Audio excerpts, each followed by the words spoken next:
நீங்க த்ரிஷாவை மீட் பண்ணிருக்கீங்களா நேரடியா?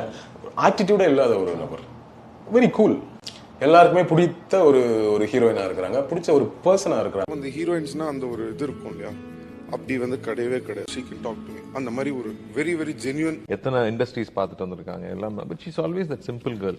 அது அந்த சிம்பிளிசிட்டி எப்பவுமே எல்லாருக்குமே ரொம்ப பிடிக்கும். அதே அன்போட அதே பணியோட எல்லாருக்கிட்டையும் பழக்கத்தோட தான் இப்ப எல்லா டைரக்டர்ஸுமே எல்லாருமே ப்ரொடியூசர்ஸும் த்ரிஷா போடலாம்ப்பா, நம்மளுக்கு பிரச்சனை இருக்காது சார். இந்த அன்பு தான் சார் த்ரிஷாவை அவ்வளவு உச்சத்துல கொண்டு போய் வச்சிருக்கு. ஒரு பியூட்டிஃபுல் ஹியூமன் சொல்லுவோம்ல, ஐ திங்க் அது நான் த்ரிஷாவை பார்த்துருக்கேன்.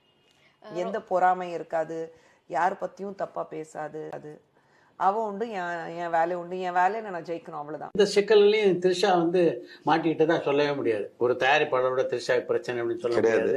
அவ்வளவு ஒரு கிளீன் ரிலேஷன்ஷிப் மெயின்டைன் பண்றாங்க. அதுதான் இந்த 22 வருட காலத்தை உங்களால இனிமையா கடக்க முடியும். பர்சனல் இஷ்யூஸ், இன்னொன்னு இண்டஸ்ட்ரிக்குள்ள இருக்கக்கூடிய இந்த மேல் டாமினேஷன், இவ்வளோ ஹீரோஸ் கூட டிராவல் ஆகும்போது வரக்கூடிய பிரச்சனைகள் பிளஸ் ஆர் மைனஸ் ரெண்டுமே, இது எல்லாத்தையும் தாண்டி நிக்கிறதுன்னு ஒண்ணு இருக்குல்ல.